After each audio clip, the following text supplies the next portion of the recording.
It's tea and coffee, and we're back for another reading of My Angelica. I'll be reading today. I'll be reacting because it's George, and we all know I just can't handle him. 8. George.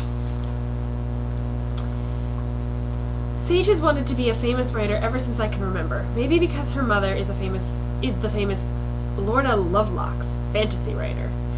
And Sage has never been that good at writing, maybe because her mother is the famous Lorna Lovelock's fantasy writer.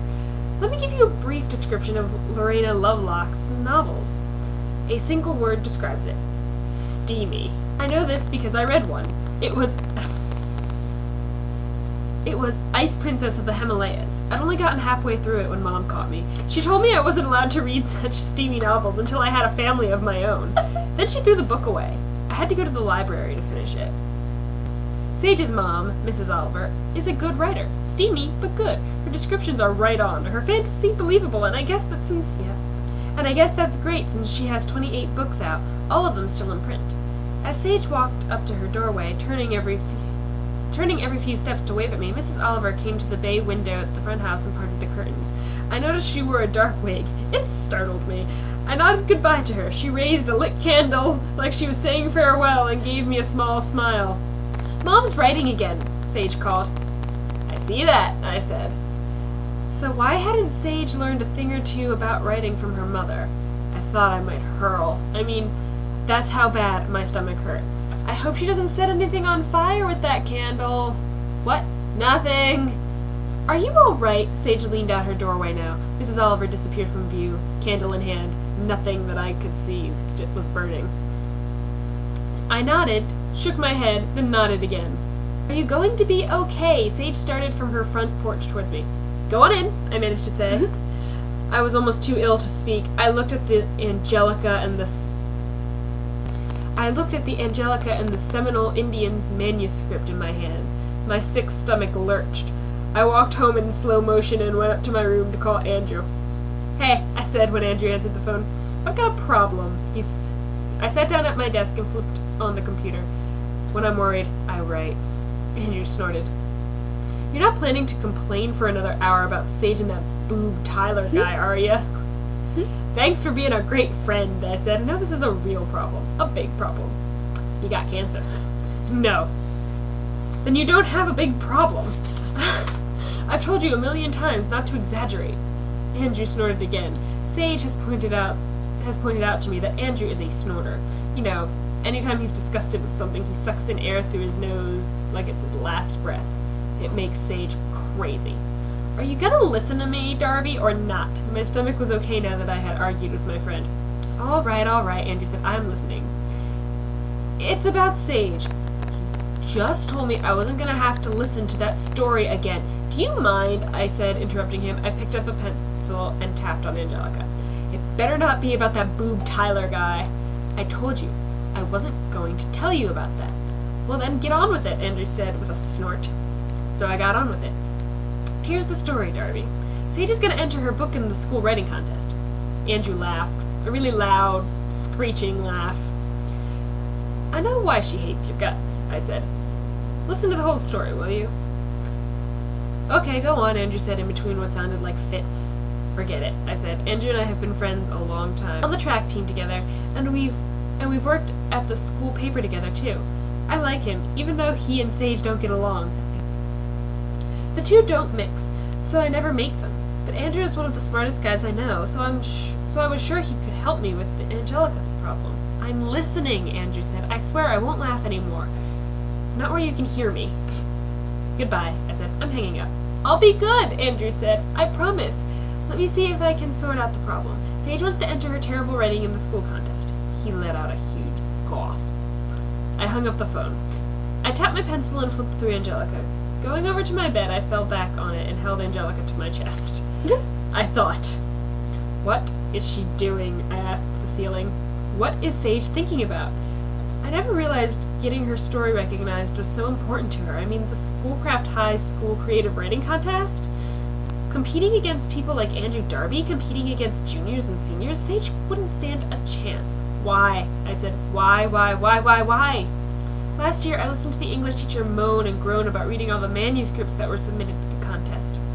What happens when you work on anything scholarly, like the newspaper? Anyway, the most sarcastic of them was Mrs. Chapin.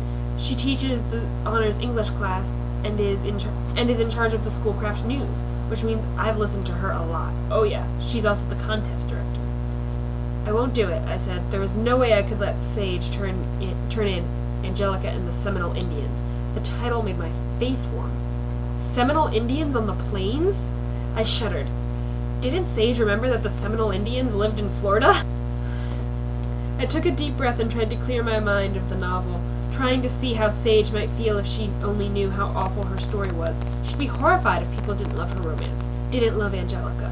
I couldn't let that happen. I cared about Sage way too much. I thought of this very afternoon at school. I thought of Bob. What a jerk, I said. I had worried so much about Sage's date with Bob that I'd missed quite a few mistakes in an article about whether or not vending machines should be placed in the halls of the school. I couldn't even make a good horoscope. Miss Chapin watched me like I was growing tentacles or something. Mr. Blandford, Miss Chapin had said. How could anyone so mature act so hateful? I had pointed a finger at my chest. Moi? She ignored my small attempt at humor. Being the assistant editor of the school newspaper is a big job and an honor. Miss Chapin had worked her way around some desks and was coming closer to me as I sat at the computer. She held a printout of the vending machine story in her hand. Especially at your age, you need to always be prepared to give the facts and information that the entire student body deserves. I nodded and watched her painted mouth move as she lectured on, and to think Sage and I had this person for English, too. She was enough to make sane people want to quit school.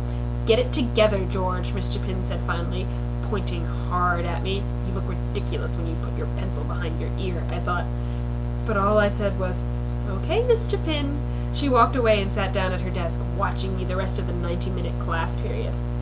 And I worried about Sage the rest of that period only after my chat with Miss Chapin. I did it while staring at the screen and not off into space like I had been. I guess I don't write when I'm worried. I guess I'm Mole. When the bell rang, I waited for Sage to come and get me from the newspaper room. We walked home together. I was still trying to think up more horoscopes. I had just finished Taurus. When Sage walked in, Bob Taylor was with her. His hand rested on her shoulder. I felt all the muscles I had in my skinny body go tight. How about a little kiss goodbye, he said. His voice was low, but it carried right over to my listening ears. No, thank you, she said, and gave him a smile that would stop a train. It was so beautiful. Remember what I told you last time we went out? I'm saving myself for the right guy. I could see Bob was exasperated. Sage, don't you think that's a little old-fashioned? I mean, what if people found out that you don't let guys kiss you? I really don't care what people think about that, Bob. Or about me, for that matter. And speaking of kissing, even let George kiss me. And I've known him nearly forever. She waved her hand in my direction. I continued to pretend not to be looking or listening, but my ears tried so hard to hear everything that jerk said to her. I thought I was going to burst an eardrum from strain. No one would let George kiss them, Sage. He's a geek. No offense, old man, he called to me. Jerk, I thought. But I just looked down at the last lines I had written. Taurus, beware the aliens that loom in the classrooms. All teachers have eyes in the back of their heads, so don't pick your nose and wipe anything under the desktop. Eat it instead. I don't appreciate your talking like that about my friend Bob. Sage was pretty angry. Very pretty angry. I liked it. I watched out of the corner of my eyes, ears stretching in her direction. Hey, I'm not trying to be unkind, Bob said. Yeah, right, I thought. But you know the old saying, newspaper writers are geeks. Bob laughed. I made that up. Hey, I gotta go to football practice, Sage. I'll pick you up tonight about 8:15 or so. He leaned towards her, but Sage turned and walked to where I sat. Ignore him, George, she said to me, her voice loud. He's speaking with his hormones. I nodded. I understood the way Bob felt. All day I had worried about Sage going on another date with Bob. I thought the worst thing that could happen had. Now, lying in my bedroom, I knew there was something worse than Sage going out with Bob Taylor. It was Sage turning in her Angelica book to the school contest. At last, I couldn't stand it anymore. Mom, Dad, I called. I'm going into work for a while to see if they need me. Mom watched Jeopardy with Dad. That's one of the things that binds my parents together. Television. They love competing on the game shows with each other, and they love watching documentaries, and they love laughing at old movies. Thank goodness they have TV in common, or maybe my mother would wander around the house in weird costumes and wearing wigs like Sage's mother does. "All right," they called at the same time. I went outside and got on my bike. It was 1.5 miles to the newspaper building. Copy clerk at the Kalamazoo Gazette. Copy clerk sounds like a pretty important job, but really it's a fancy name for gopher. I run errands between desks and floors and generally do things that writers and editors don't have time to do. I like my job. It's interesting. And all my work here at this paper has gotten me the position of assistant editor at the high school newspaper. "What do I do?" I said, my voice matching the rhythm of my bike's tires. "What do I do?" I'd see the teachers every day. I'd hear them talk about the entries. I'd hear comments about Angelica and the ridiculous Seminole Indians. "Help me! Help me!" I said to my bike and the trees and the cool evening air. Think, think, think. I thought. What could I do? "I'm only a peon sophomore," I said, my voice a mumble. "What am I supposed to do? Walk into the teacher's lounge, swimming through the cigarette smoke, and demand that Sage's novel be removed from the contest?" No, there was an idea.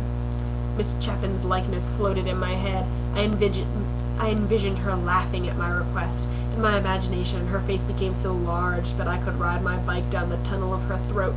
I shook my head. I wouldn't be demanding anything from her too soon. There had to be another way of keeping Sage from putting her novel into the contest. My mind reeled. Maybe now that I had part of Angelica and the Seminole Indians, I could figure out what to do. And then Chapter 9 is a poem. "I could protect you if waving my hands was like wielding a sword.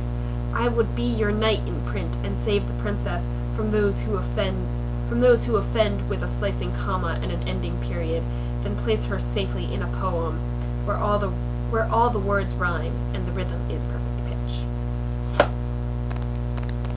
George! So fluid that I so consider do it and stop his rage with a hot kettle and a lonely gun. Hot kettle and a lonely gun. Hot kettle and a lonely gun. Hot kettle and a lonely gun. So changed to bit off a piece of good chew. So strange to bury all the bullets I thought were true with a